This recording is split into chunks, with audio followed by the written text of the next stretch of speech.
I just don't know what game to play, Miles. I'm all worn out from Wonder Project J2. The hell is that?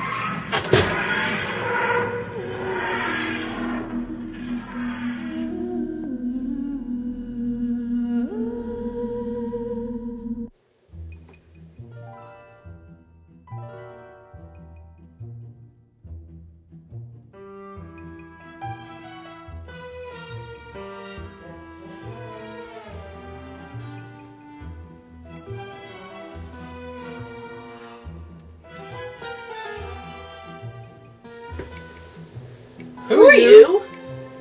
Meru-Sama, gamer. John Smith, house inspector. It is? Oh, so it is. Well, in that case, I'm the doctor. The doctor. Yes, Doctor who? the same. I didn't call for a doctor. So you didn't. So, how did you get here? Well, it's a bit odd, actually. I was sitting in the TARDIS, minding my own business. That's TARDIS. It stands for Time and Relative Dimension in Space. TARDIS. Yeah, it's my ship. Shaped like a police box. Police box? Yeah, it's a disguise. So, I'm sitting there minding my own business, eating some peanuts, when all of a sudden, she just goes nuts. Crazy, that is, not peanuts. Those were there before. She. Yes, the TARDIS. Are you a bit thick or something?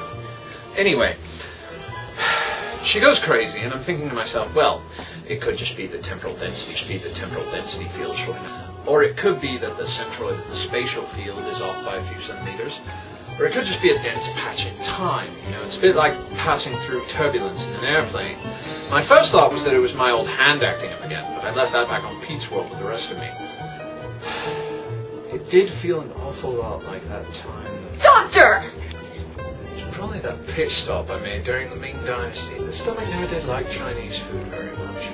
The point? Right, well, however I got there, it turns out that I'd stumbled into a trans-dimensional wormhole into a world where all of my adventures are televised. Isn't that tremendous?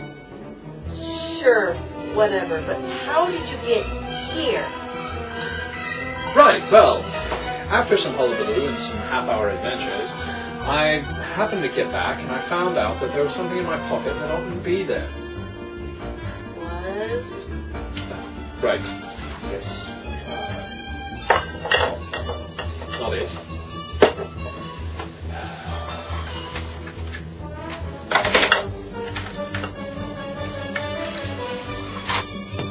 That's authentic, by the way.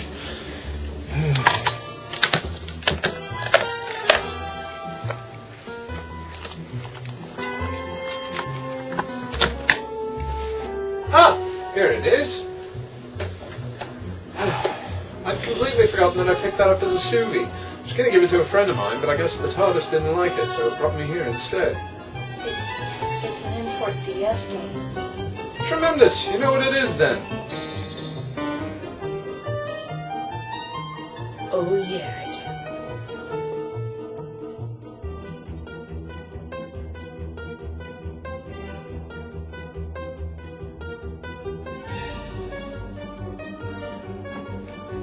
It's not working. Well, allow me. Trans-dimensional vortex and all.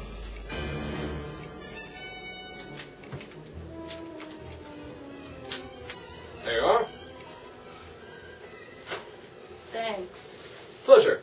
The first thing to notice when looking at this game is the casing itself. Not only are UK DS games packaged in a clear case, but they're nearly twice as thick. Kinda weird, right? I've looked the entire box over and I see absolutely no reason for this.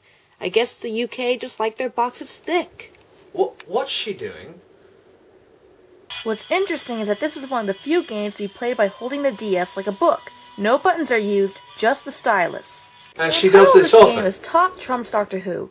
For most of us in America, we have no idea what Top Trumps is, but in the UK it's actually a fairly popular children's card game. So popular that it's been recently showing up in shops around the US, with editions like Star Wars, Power Rangers, and even Transformers. So she just sits there talking about games. Well, I don't see what's so special about that, but look at you, you're a talking rabbit! With subtitles! The game is really easy to learn. The basic goal of the game is to win all of your opponent's cards by selecting a designated category. The person with the highest value wins both cards. This is how you play what they consider classic mode, the same rules that you would play by if you had actual cards in your hands. However, since this is the DS game, we have to add more extreme rules. So in single play, we have adventure mode and we have quick play. I think the second option needs some explanation, so let's go to quick play. You start off as a doctor. Me? Nah, David Tennant Doctor. Doctor Who? Oh, him, right. I like being him. Great hair. Short, but great. Right.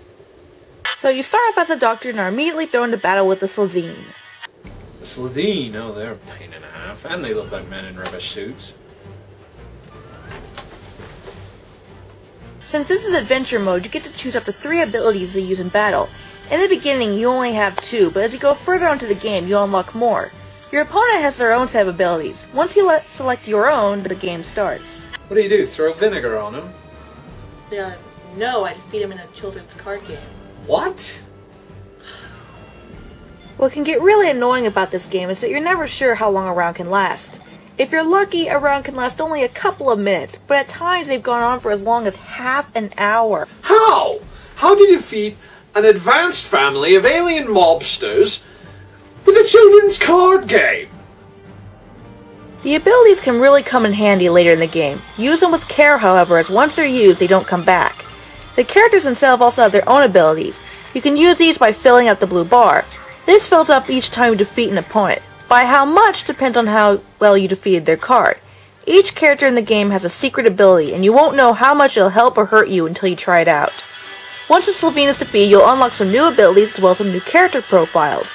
You then continue on defeating each character until... What's that? Dogs.